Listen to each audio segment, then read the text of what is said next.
तभी मैंने देखा दरवाज़ा खुला हुआ है, तो मैं उस कोठी के अंदर चला गया। जब मैं अंदर गया तो एक औरत बालकनी से मुझे देखी और बोली, कौन है? मैंने कहा, जी बारिश हो रही थी तो इसलिए अंदर चला आया। बारिश रुक जाएगी तो मैं चला जाऊंगा। वहाँ औरत बोली, कोई बात नहीं, ऊपर आ जाओ। मैंने सोचा कि कितनी अच्छी औरत है जो मुझे ऊपर बुला रही है। नहीं तो आजकल के जमाने में कौन अनजान लोगों को अपने घर में घुसने भी नहीं देता। उसके बाद मैं ऊपर गया। वहाँ औरत पूरी तरह से भीगी हुई थी। वह मुझे बोली, कहाँ जा रहे थे? मैंने कहा, मैं ऑफिस से घर जा रहा था, तो रास्ते में बारिश होने लगी, इसलिए मैं नीचे गेट के पास खड़ा हो गया। मैंने कहा, आप इस घर में अकेली रहती हो क्या? तो वह बोली, क्यों, मेरे साथ कुछ करने का इरादा है क्या?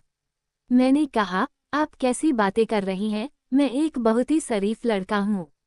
तो वह बोली, सब लड़के पहले यही बोलते हैं, लेकिन आखिर में घूम फिरकर उसी पर आ जाते हैं। उस औरत की बातें सुनकर मुझे ऐसा लग रहा था जैसे किसी ने उसको धोखा दिया है। तो मैंने कहा, लगता है आपको किसी ने धोखा दिया है। तो वह बोली, तुम्हें कैसे पता?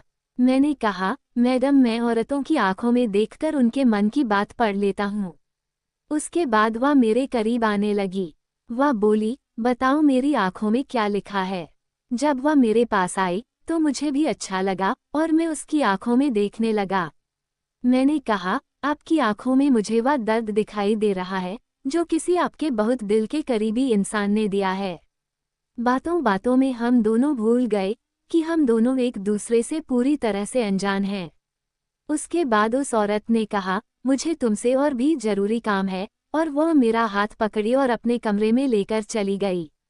अंदर जाने के बाद वह दरवाज़ा बंद करने लगी। मैंने कहा, आपने दरवाज़ा बंद क्यों कर दिया? तो वह बोली, मुझे बहुत मन कर रहा है वह सब करने का। तो दोस्तों, कहानी बहुत ही रोमांटिक होने वाली है, आखिर तक जरूर सुनिया। मैं नोएडा में रहता था और मेरा नाम विपिन है। मैं यही एक कंपनी में काम करता था। मैं जिस कॉलोनी में रहता था वहाँ एक से बढ़कर एक औरतें और लड़कियाँ रहती थी। कहने का मतलब, वहाँ की औरतें, लड़कियाँ बहुत ही खूबसूरत थी।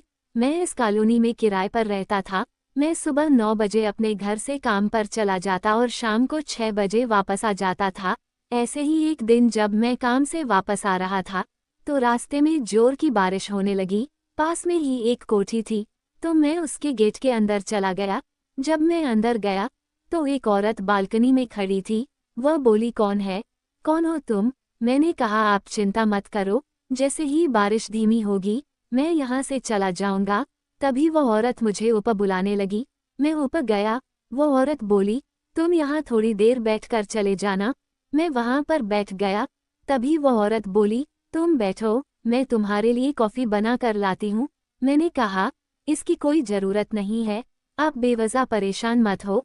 वह औरत बोली, घर आए मेहमान को कॉफ़ी देना चाहिए, आप 2 मिनट रुको, मैं अभी आती हूँ। जब वह जाने लगी तो मेरी नज़र उसके पीछे के मैदान पर पड़ी। उसे देखकर मेरा मन डोल गया। मुझे घर में कोई और नहीं दिखाई दे रहा था, तो मैंने सोचा शायद ये औरत घर में अकेली रहती होगी।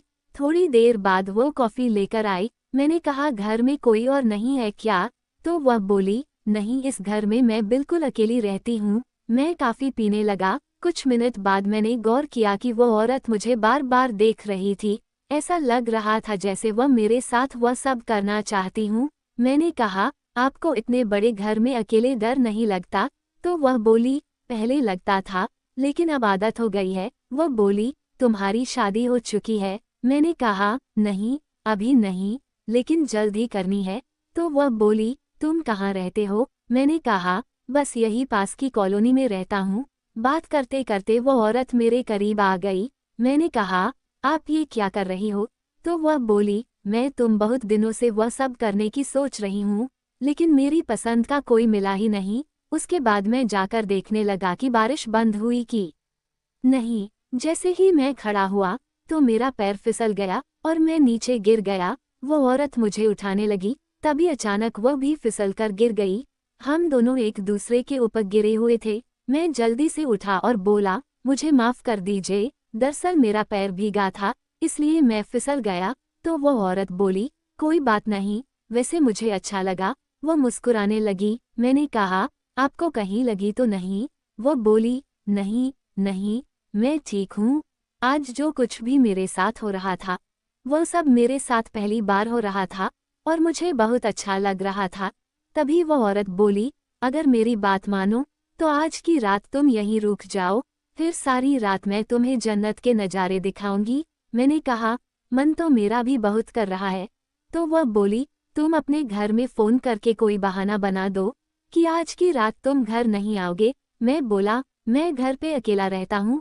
उसके बाद वह औरत बोली, तुम थोड़ी देर यहाँ बैठो, मैं अभी आती हूँ। इतना कहकर वो कमरे में चली गई।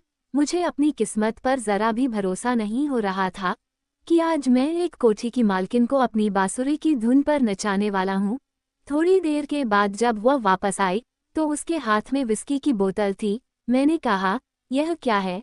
तो वह बोली, यही तो है जो इतने दिनों से मेरे हमदर्द बनी हुई है। वो 2 गिलास पैगा बनाई और 1 गिलास मेरी और बढ़ाते हुए बोली, ये लो पी लो। मैंने कहा, बाकी सब तो ठीक है, लेकिन मैं शराब नहीं पीता। तो वह बोली, बिना पिए मज़ा नहीं आएगा, जब एक पैगा मार के सब करोगे तो तुम्हें भी बराबर मज़ा आएगा। उसके बाद मैंने भी एक पैगा मार लिया। तो मैं उस औरत को देखकर हैरान था, क्योंकि जब तक मेरा एक पैगा खत्म हुआ, अब तो वह पूरी तरह से नशे में हो चुकी थी। मैंने कहा, लगता है आपने ज़्यादा पी ली। तो वह बोली, तभी तो मज़ा आएगा। उसके बाद वो बोली, अब मुझे मेरे कमरे में ले चलो और मेरे साथ। उसके बाद मैं उस औरत को उसके कमरे में ले गया। वह बिस्तर पर पड़ते ही सो गई। तभी अचानक मेरे अंदर से आवाज़ आई कि अब मुझे यहाँ से जाना चाहिए, कहीं ऐसा न हो कि लेने के देने पड़ जाए। फिर मैं वहाँ से अपने घर चला गया। वैसे मुझे उस औरत को देखकर मेरा भी मन कर रहा था, लेकिन वह बड़े घर की औरत थी, कहीं मुझे पर कुछ गलत इल्ज़ाम लगा देती तो मेरी तो बात लग जाते, इसलिए मैं चुप